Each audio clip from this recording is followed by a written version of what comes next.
So, hello guys, for today's video, i-level up natin ang ating paggawa ng leche flan. So, we don't need to use egg. So, ang kailangan lang natin is sugar, milk, powder na tawag nila dito is pudding, pero para na rin siyang pag gagawin mo yan, para na rin siyang ganito. Ganyan. Tapos, para maiba naman, haluan natin ng gulaman ang ating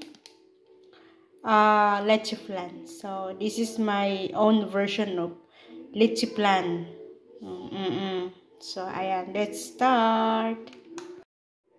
So, first guys, lutuin muna natin ang ating gulaman. So, konti lang ang ating half, lang yan na gulaman. So, isang sachet, half lang yan. Kasi nga, yan lang naman ay pang decoration. So, lagyan natin ng sugar. Okay lang yan.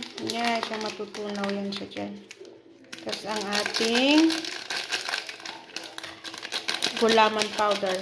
Flavor nito ay red flavor. So, ayan siya. Tapos, lagyan natin ng tubig.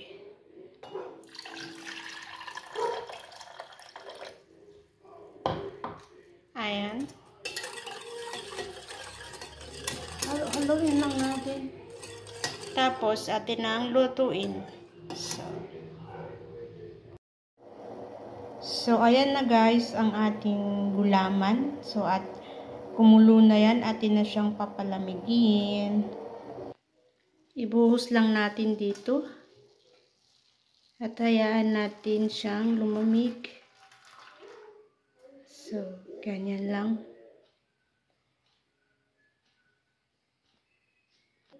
So, ngayon naman, ito lang din gamitin natin na magtutunaw tayo ng asukal para doon sa ating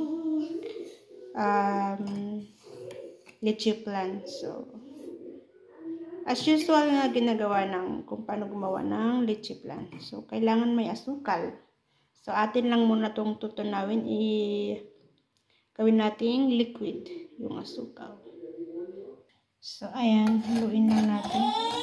Hintayin lang natin itong matunaw yung asukal.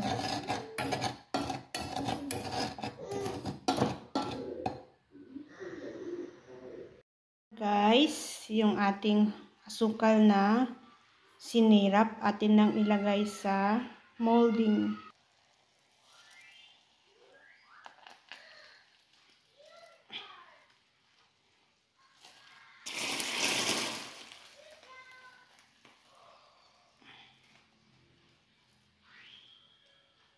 Ayan na siya.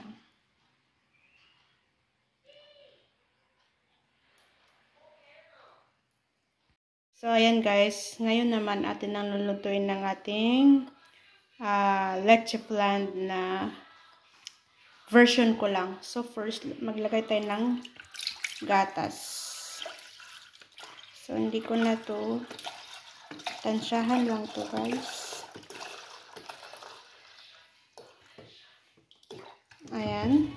So, 3/4 na gatas. Tapos, ang ating powder. Ayan siya. Vanilla flavor. So, ganyan lang siya guys. Powder siya. Atin na lang siyang lulutuin kasi pag yan kumulo na yung gatas, yan naman ay lalapot. Tapos, lalagyan natin siya ng sugar.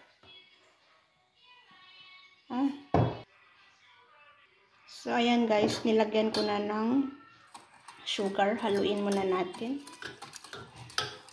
Tumikit. So, halo lang para ma-mix yung sugar at saka yung powder na nilagay natin. Tapos, saka na natin siya ilagay sa isa lang. Tapos, haluin lang natin hanggang sa lumapot itong ating powder na ginamit. So, ayan. Ganyan lang siya. Halo ka lang ng halo hanggang sa maging, ano siya, sticky. Lalapot siya. So, dahil may ginawa akong, ano kanina, yung sugar na kinaramalize ko. Tapos, eto, hindi ko masyadong nilagyan ng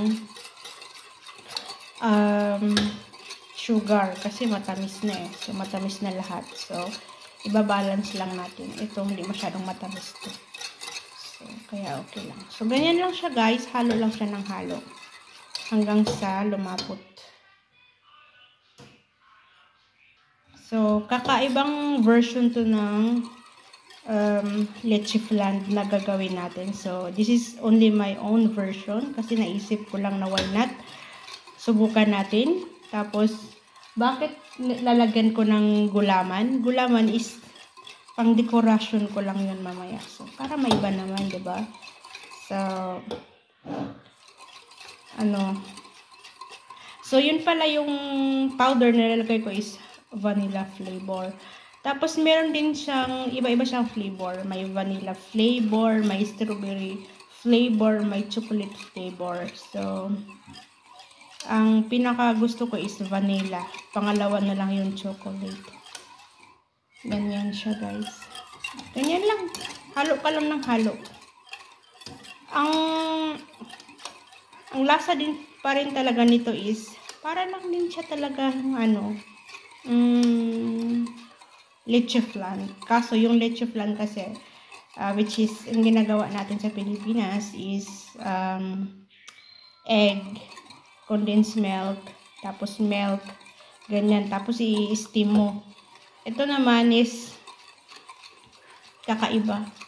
So, why not? Try lang naman to. This is only my experiment. So, kung ano ang kalalabasan if it's the same pa rin ba sa leche flan sa atin. So, of course, leche flan sa atin is masarap, the best talaga. So, try lang natin tong ganitong klaseng pang leche flan. Ayan siya, guys. So, ayan na siya, oh. Kaunting halo pa. Ito ay, lalapot na. So, ayan lang ating gulaman. Matigas na siya, oh. Pwede na yan siyang hiwa-hiwa. So, may naisip akong gagawin dyan. Tapos, ilalagay ko siya dito. Ayan. Tapos, ayan. Yan lang yung pang-vlog natin. Tapos, yung sa asawa ko, hindi ko siya lalagyan ng sugar kasi. Pero, papatikin ko to sa kanya. Kasi, baka manibago siya. So, ayan lang, guys.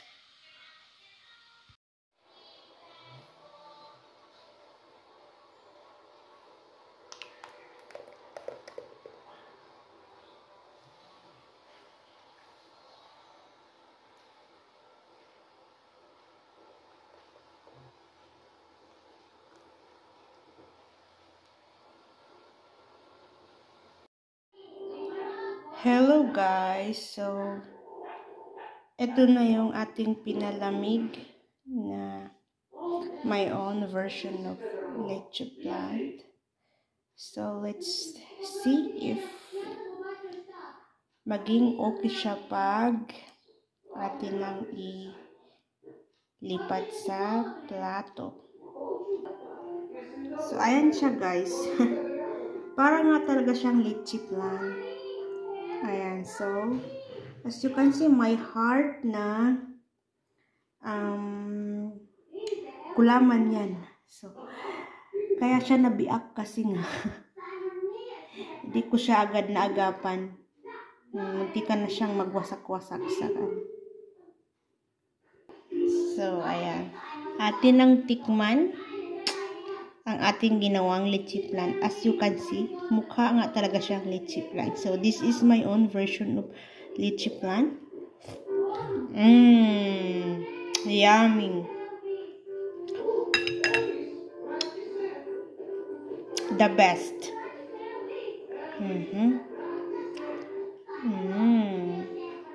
So, So, tikman natin to. My heart.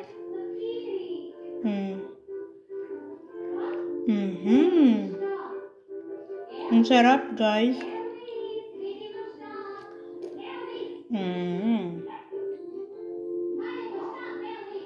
Ang sarap. Magandang lato sa dessert. Yummy. So yummy. Parang gusto ko na itong ubusin, pero gusto kong itira to para mamaya dessert ko. Tapos ito naman yung hindi ko pa to ililipat sa plato kasi hindi ko pa naman to kakainin. So ayan siya. Pag i-flip mo na, so ito yung kalalabasan niya. So ayan. Tapos ito plain lang to, wala tong flavor na yung caramelized na asukal tsaka gulaman kasi ayaw ng asawa ko. So sanay sila sa ganito lang, plain lang talaga. So ayan. So ito yung una. So ako kakain ito. Mamaya bibigyan ko yung anak ko. Tapos ito mamaya hindi ko na to kakainin kasi meron pa naman ito. So ilalagay ko lang to sa ref para malamig lang talaga siya. Tapos ito, mamayang gabi kakainin to ng asawa ko. So, ayan siya. Before and after. So, this is the before and this is the after. Ayan. So, nalabsak siya kasi nga, yung pagka-flip ko, hindi maayos. Kaya, ayan. Pero, as you can see, para talaga siyang ating version ng leche flan. So this is my own version. So pag wala kasi 'di ba? Tipid-tipid tayo sa anong tawag nito? Condensed milk at mahal.